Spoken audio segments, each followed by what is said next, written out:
Hello guys, I am Shravya and I think we will just wait for one more minute to for other people to join and we can begin.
Pranati, shall we begin?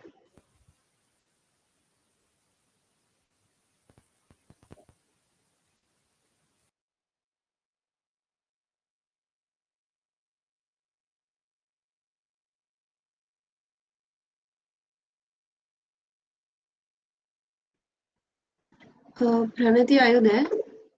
Okay, cool. So good evening everyone. I am Shravya. I'm from BVRIT Hyderabad and I will be a facilitator for Android Study Jam from BVRIT Hyderabad. And I'd also like to welcome this facilitator Deepanshu and the students from NCU. So welcome guys. It was nice meeting you all. I think we can begin, right? So today we will be looking at some Kotlin concepts and how to make a basic app, right? So yeah, I think we should begin.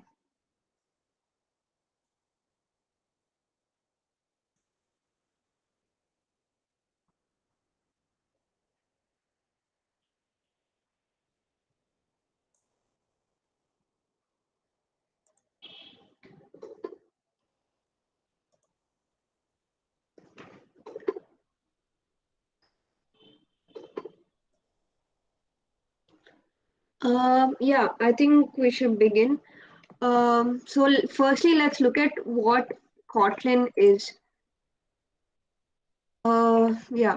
So Kotlin is an programming language that is used to write Android applications and it is used to develop Android applications, right? So Google has announced that Kotlin will be their primary programming language to develop Android applications. Um,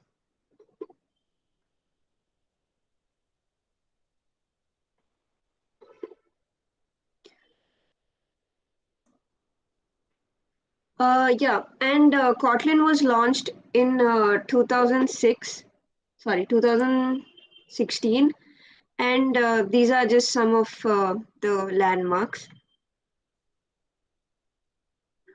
So Kotlin, why is Kotlin chosen over the other programming languages like Flutter, etc., that are also used to make Android applications?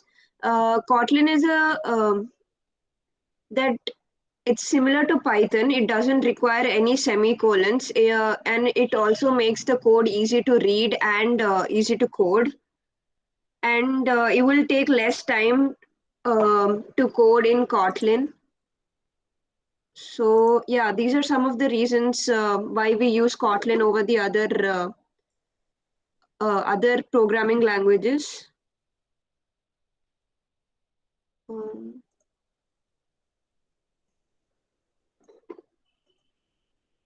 yeah, let's look at the first Kotlin program. It's very evident that the first Kotlin program will be Hello World. So usually Kotlin is defined in packages, right? So here we are defining the packages. Like here the example is package org.kotlinlang.play. So this is just an example of the package. We will also see in the hands-on how packages get made. And then let's look at the next line. Fun main, and we have parentheses followed by curly braces. Fun is a keyword that is used to define a function. So basically, a function is a block of code that is reusable and which performs a specific task. For example, here if we call this function, the print statement "Hello World" will be executed because that's the only line in the main function. Yeah, and main function, as you can tell, there is no return type. Usually, there is a return type for a function that is a data type is specified that this type of data will be returned if this function is called. So here you can see that there is no return type. That is because it doesn't return anything. Yeah, and yeah, this is just some text you can look at later. So let's look at variables, right? So a variable is usually used to store data. For example, if we declare a variable called name, which its purpose is to store somebody's name, it is usually used to store data that is manipulated and referenced in the program. And yeah, it is fundamentally a storing unit of data, and it is labeled. Yeah. So here is an example of how we declare a variable in Kotlin. We use the keyword var. It is telling the compiler or the um, yeah, it's telling the compiler that we are declaring a variable, and the day is called the variable name, and this day is a variable. We're telling the compiler that. And as you can see, there is a colon and there is a string keyword used. It's telling that the day variable is of string data type, and the day is holding the value of GDC in double quotes. This is usually how we declare a string. So yeah, and this is another example of declaring a integer data type. We will look at those in the future here. Var keyword, right? So it is a generic variable used in any programming languages. Um, we also use them in C, Python, etc., right? But not specifically the var keyword. We use it in Kotlin, and it can be utilized multiple times in a single program. However, you can the value it can be changed, so it is mutable. Right, yeah. Where we're declaring a variable called num1, which is holding a value of 10, and we're declaring another variable num2, which stores the value uh, 20. And when we here in the third line, we're changing the number 1 from 10 to 20. So this is an example that variables can be mutable. that means the value can be changed. So here when we print num1 plus num2, the output will be 20 because num1 holds 20 and num2 holds 20. Yeah. Any doubts up till here?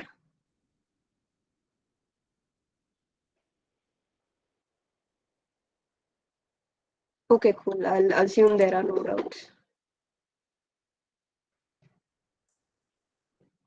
Data types.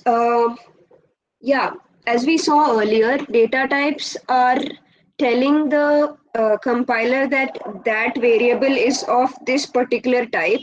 Uh, yeah, data types are set of relatable values and describe the operations that can be operated on them. Similar to the other programming languages, Kotlin has its predefined set of data types like int, boolean, char, double, etc. And yeah, uh, there are two types of data types. There are predefined data types and user-defined data types. Predefined data types are the data types that are already defined by Kotlin, and we don't have to define them again. Whereas user-defined data types like structure and etc., we have to declare them as users. Yeah. Firstly, let's look at how numbers are categorized. So numbers are of two types. There are of integer types and floating point types. Integer types hold the value which is a whole number, right? For example, 1, 2, 3, 4, etc. These are whole numbers. And int also holds negative values like -1, -2, -3, etc. Whereas floating point numbers, they hold decimal values also. For example, 1.1, 1.2, 1.3, etc. So yeah, these are the two types of numbers. Here's just some information about integers. And yeah, floating point.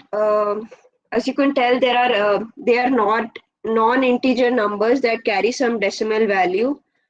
And the other type of data type is Boolean. Boolean data type holds logical values such as true or false, and this is how you declare a Boolean data type of variable. Next is a character. So a character in Kotlin, uh, ba- a single letter or a single symbol like an asterisk or a percentile or a dollar symbol. These can be categorized as characters, a single letter or a single symbol. Like here, this is just a single letter, right? So this is called a character. And here, because 7 is declared in double quotes, it is considered as a character rather than a number. If there are no single quotes present, Kotlin will assume it to be an integer.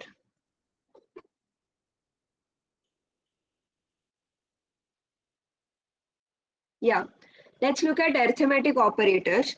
Arithmetic operators are used to perform arithmetic operations like addition, subtraction, multiplication, etc. and etc. And these are the symbols of those operators.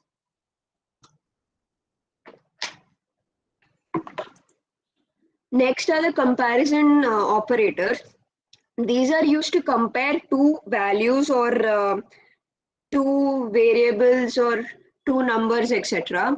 So the output of these comparison operators is true or false, because if A is greater than B, it is either true or it's false.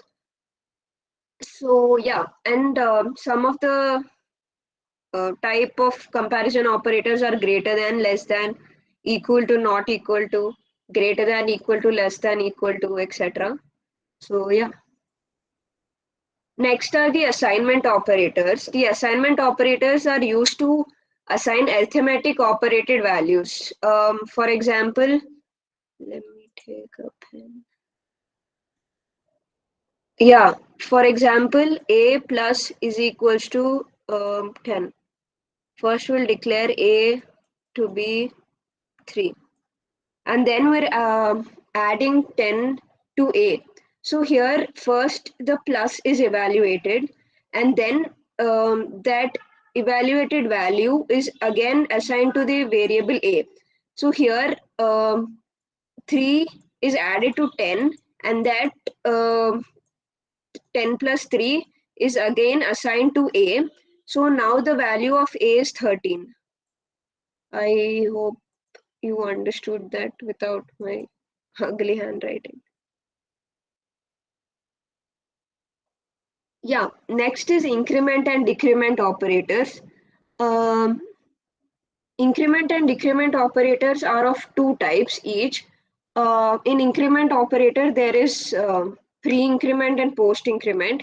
And then in decrement operators, there is pre-increment and post-increment, pre-decrement and post-decrement. In decrement operators, the value is either added or subtracted by 1. So yeah.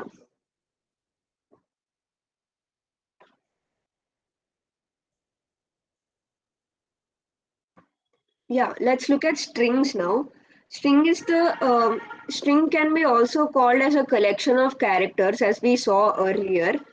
Um, yeah, and anything that is declared in between double quotes is taken as a string. Yeah, let's move further. Conditions and loops, right? So, if else statement will be the first one that we will be looking at.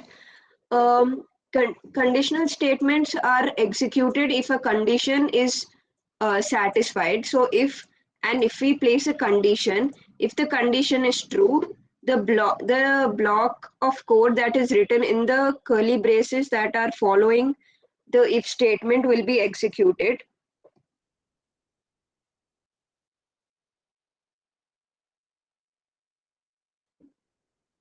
If it's not true, the statements after the else block will be executed. So yeah, this is the basic structure of the if-else statements.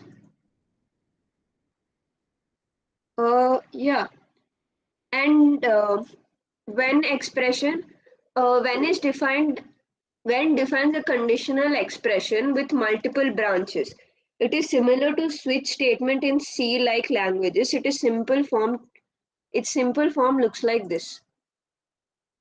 So the does anybody of you know C or anything like that? It is it is like switch, right? So we take a variable, there is some value stored in it. For example, if we take A and it stores the value 10.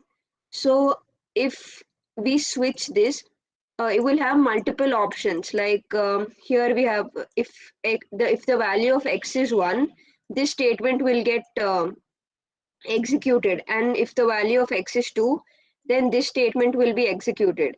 And if the value of x is not present in the predefined statements here, then the else block will get executed.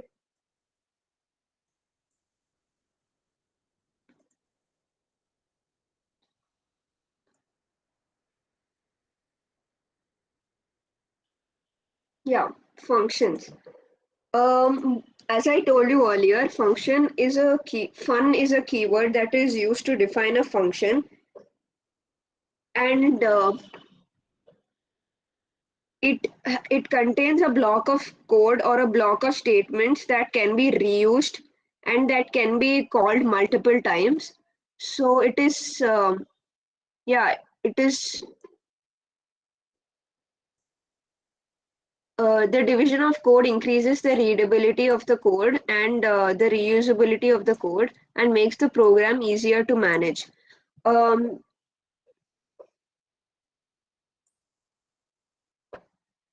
yeah, this is how you declare a function. We use the fun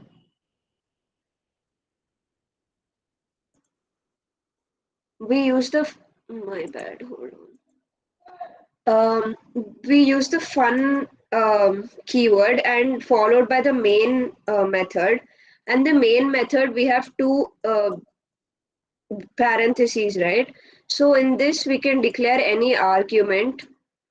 Uh, Here we are declaring a variable using the var keyword, and we're assigning 9 to that number.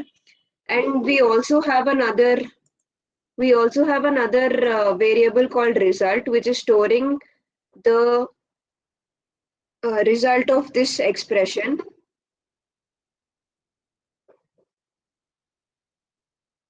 Yeah, and sqrt is a function um, that is used to find the square root of a number.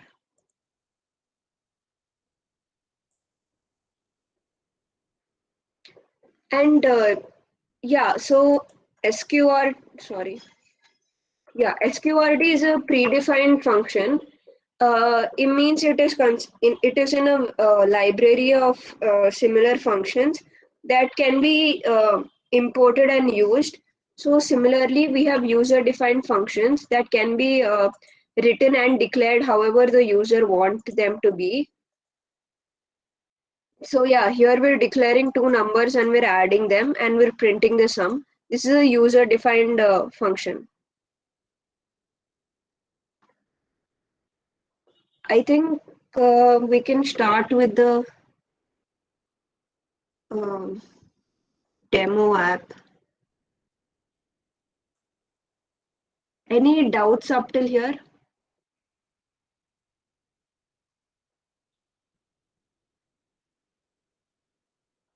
No, ma'am.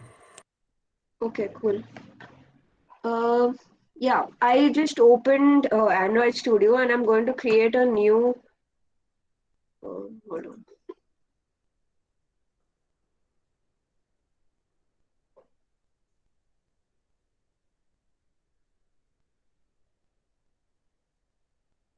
I'm going to open a new project.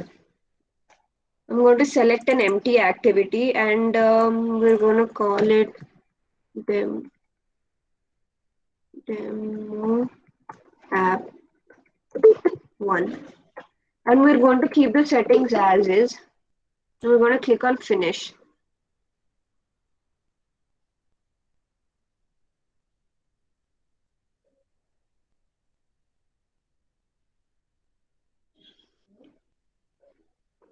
We're going to let all the sync happen and then we're going to start.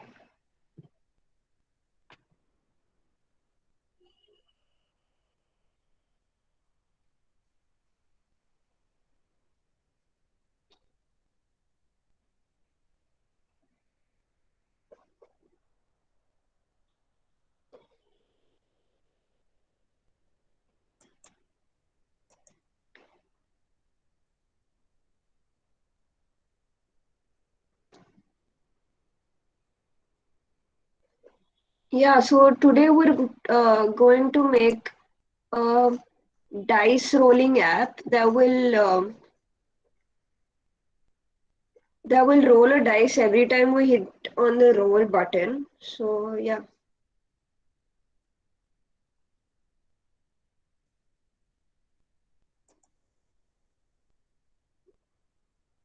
I think it's ready for us to use. So firstly, we're going to look at, okay, fine. There are mainly two parts in the app making process, right? So one, there is the main activity.kt file, which is a Kotlin file, and the other one is activity.xml file, which is the layout, which is how the layout of our app is going to be. So yeah, here will can you all see this? There is a hello world button here. I think the text is too small, but there's a hello world text here. We're going to try to move it above. And we're going to try to add a button, right? So if we click that button, the dice should roll. So from the menu on the left side, we can see there is a button button option here. We're going to press on that, drag, and drop it on our layout. So as you can see, there is a button added to this. Let's lay out this button, right? So because it's oddly placed and it's very unappealing. So as you yeah, so um, the the text that we can see, the hello world, it is also called as a text view, and the button that you can see, it is called the button view, right? So all of these are in the constraint layout layer. The text view and the hello view are in the constraint layout layer, and I'm going to show you how that looks. Yeah, can you guys look at this? Oh yeah. Yeah, so as you can see, the text view and the button are in the constraint layout layer, and both of these are the child classes, and the constraint layout is the parent class.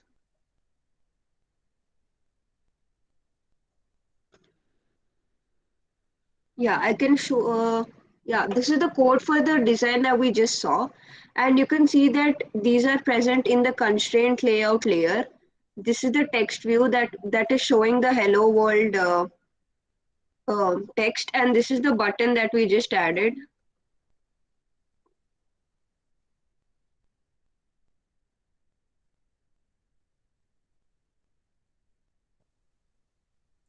Yeah, and we're going to try to lay out this button, right? Because we don't want it to move every time. So let's drag the button on top and anchor it with the text view layer, and we'll drag the bottom one to the bottom side, the right one to the right side, and the left one to the left side.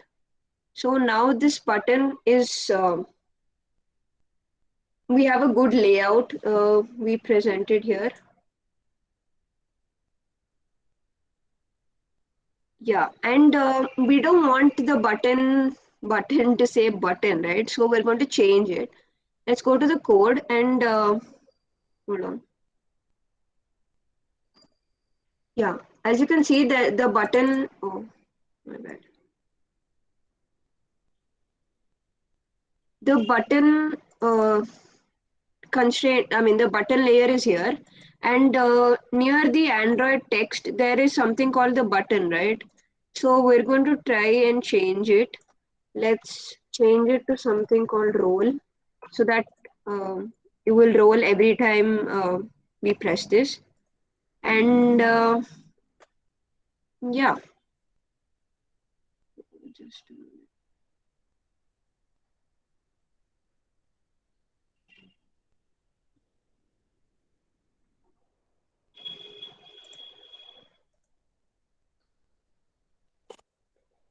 yeah, as you can see, there is an error here. That means we entered the role text hard coded, right? We didn't declare it as anything, or we didn't tell the machine that, oh, this is of this type. So we're going to just look at this. See, it's saying that the string role is hard coded and it should be used as a string resource. So let's just fix this. It's going to ask us the name and we're just going to say okay. And now the error has gone. So now we're going to change things in the main activity.kt file.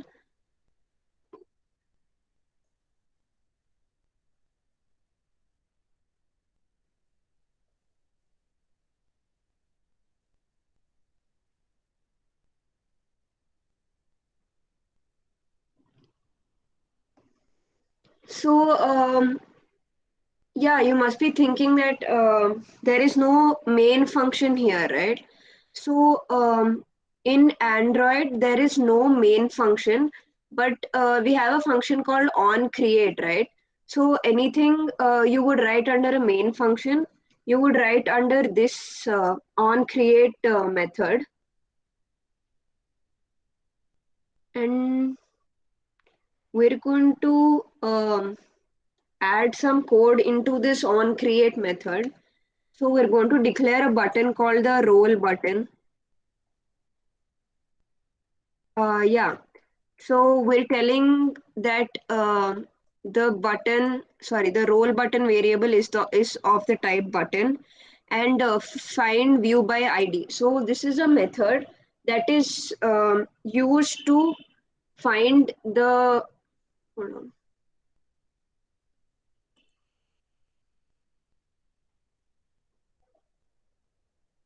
Oh, yeah.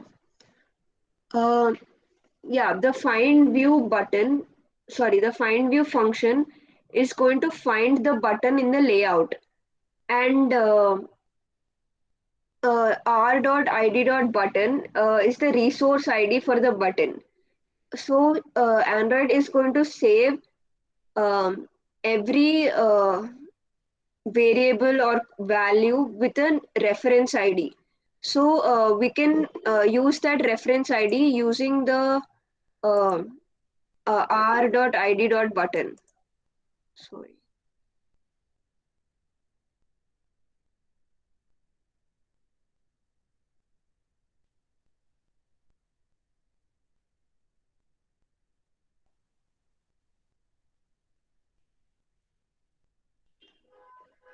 So yeah, we have declared a sorry, we have declared a role button variable, and now we have to tell the button that if I click Q, something has to happen. So here we are declaring another, we're calling another function. It is called a set on click listener. So in this we can define what will happen if the role button is clicked. And in this we're going to add a toast. I will show you what a toast is.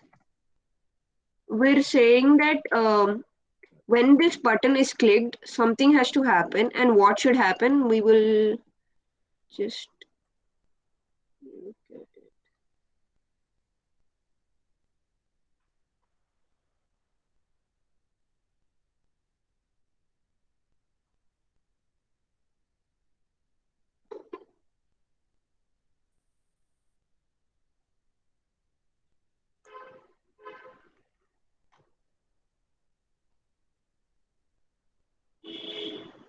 I'm sorry, I'm past 3 minutes, but uh, and I think there's an error also.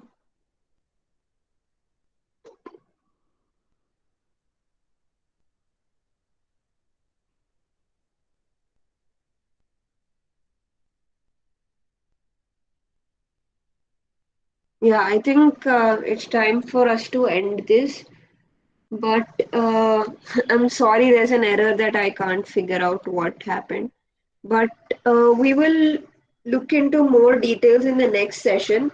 We will be making like the UI of this and how it should roll and what should happen after that in the next session. So thank you guys for attending. Thank you Deepanshu, and thank you guys from NCU for collaborating, and thank you Pranati for facilitating it as always.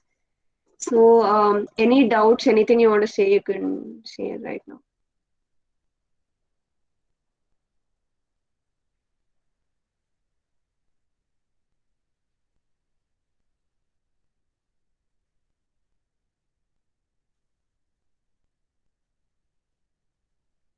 Thank you Pranati. Yeah, I think that will be it. So thank you guys for coming, and it was